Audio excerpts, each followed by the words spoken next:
Hello বন্ধুরা, কি অবস্থা সবার? আশা করব সবাই ভালো আছেন। আলহামদুলিল্লাহ আমিও ভালো আছি। তো আজকে খুব সিম্পল একটা বিষয় নিয়ে আলোচনা করব।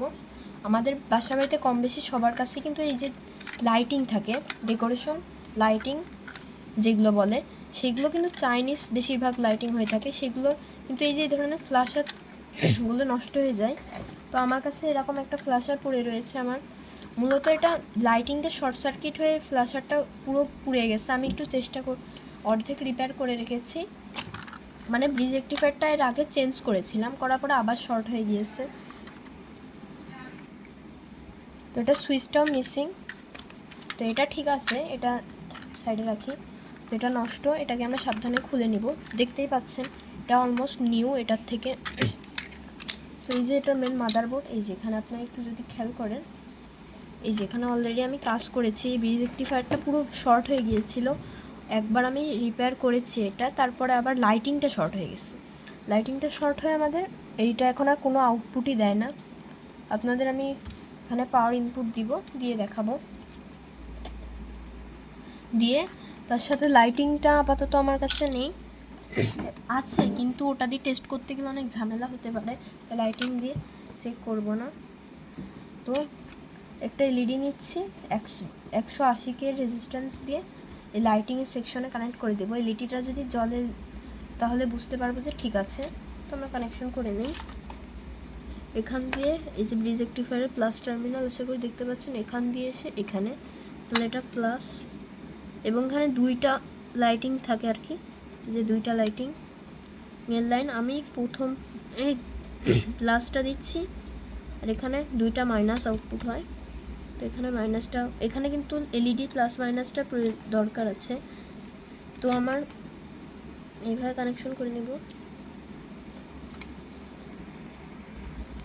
তো প্লাগ ইন করে দিচ্ছি, খুব সাবধানতার সাথে এখানে টেস্ট করতে হবে।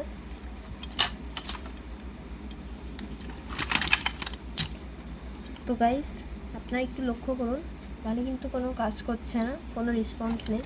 কারেন্ট আছে, আমি সুইচটা প্রেস করে দেখব। এখানে একটা মোডের সুইচ থাকে, কোনো রেসপন্স নেই। তো আমি প্লাগটাকে খুলে ফেলবো। তো এখানে লক্ষণীয় বিষয় হলো, এখানে বেশি কম্পোনেন্ট থাকে না। এই যে এখানে একটা রেজিস্ট্যান্স, মিনি ক্যাপাসিটর, আর দুইটা রেজিস্ট্যান্স আর একটা ব্রিজ রেক্টিফায়ার। ব্রিজ রেক্টিফায়ারটা আমার ওকে আছে। এই আইসিটা যদি নষ্ট হয়ে যায় তাহলে কিন্তু আর এটা ঠিক হবে না। তো আমরা মাল্টিমিটার ব্যবহার করে এটা মেজার করব। তো আমি প্রথমত প্রত্যেকটা রেজিস্ট্যান্স মেজার করে দেখছি, মাল্টিমিটারটা দেখাচ্ছি না আপনাদেরকে, তাহলে জায়গা কম। এই দেখুন এটা ঠিক আছে। ক্যাপাসিটারটা একটু মেজার করে দেখি, ক্যাপাসিটারটা ঠিক আছে। ব্রিজ রেক্টিফায়ার তো ঠিকই আছে। সুইচটা আশা করি ঠিক থাকবে, সুইচটাকে একটু চেক করে দিই। সুইচটাও ঠিক আছে।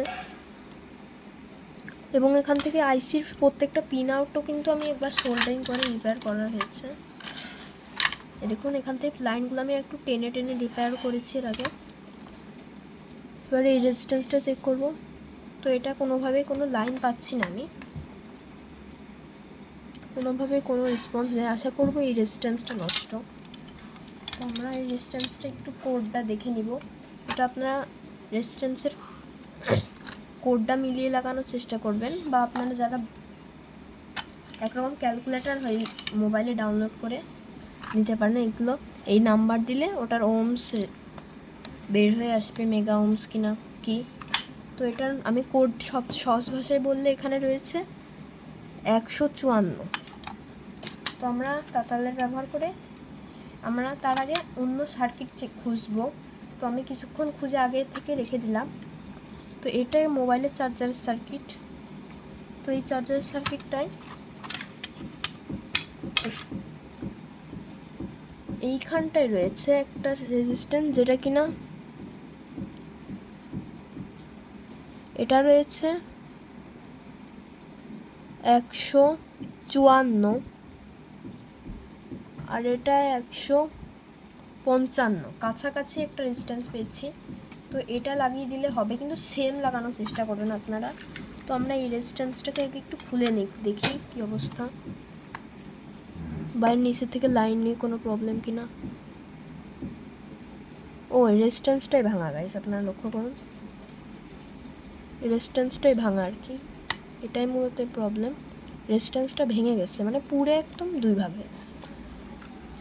তো এখানে 154 ছিল, 155 লাগিয়ে দিব আর কি। এটা আমি ইনস্টল করে আপনাদেরকে দেখাই। তো গাইজ আমি একটা নিচে পেপার দিয়ে নিলাম যাতে কোনো শর্ট সার্কিট হওয়ার চান্স না থাকে, এবং আমি রেজিস্ট্যান্সটা আপনারা চেক করে নেবেন একবার, দেখা গেল পুরাতনটাও নষ্ট। তো এসএমডি নিতে হবে এমন কোনো ব্যাপার না, আপনারা এই ধরনের রেজিস্ট্যান্সও ইউজ করতে পারেন, কিন্তু আমার কাছে এসএমডি যেহেতু পেয়ে গেলাম, নাহলে আমি ওইভাবেই জোগাড় করে লাগিয়ে দিতাম। তো ইনস্টল করা কমপ্লিট। তো এখানে এবার পাওয়ার দিব, আর এখানে কাগজ বিছিয়ে দিয়েছি যাতে কোনো শর্ট সার্কিট না হয় কোনোভাবে। তো এবার পাওয়ার ইনপুট দেওয়া যাক, দেখি এখানে ফ্ল্যাশারটা কাজ করে কিনা। তো আলহামদুলিল্লাহ আমাদের রিপেয়ারিং কমপ্লিট, আশা করি দেখতে পাচ্ছেন। ওই যে ফ্ল্যাশার কিন্তু কাজ করছে, আরেকটা লাইট লাগালে বেস্ট হতো। ওই দেখুন সুন্দর মতন কাজ করছে। তো আরেকটা বিষয়, এটা সুইচটা যেহেতু হারিয়ে গেছে, তো আমি এই সুইচের কালো যে সুইচটা আছে এটাকে আমি এই সাইডের লকগুলো ভেঙে আমি এই সুইচটা বের করে নিয়েছি, এটাকে লাগিয়ে আমি এটাকে পুরো ফিটিং করে ফেলি। সুইচটা পারফেক্ট হলো না, কিন্তু এটা কাজ করছে দেখুন। তো আমার কাছে লাইটিং ওইটা নষ্ট আর কি, আমি চেক করে দেখলাম। তো মোটামুটি আমাদের এইভাবে আপনারা এই পাওয়ার সাপ্লাই রিপেয়ার করতে পারবেন। তো ভিডিওটি ভালো লেগে থাকলে অবশ্যই লাইক এবং চ্যানেলটিতে নতুন হয়ে থাকলে সাবস্ক্রাইব করবেন। আজকের মতো বিদায়, আসসালামু আলাইকুম।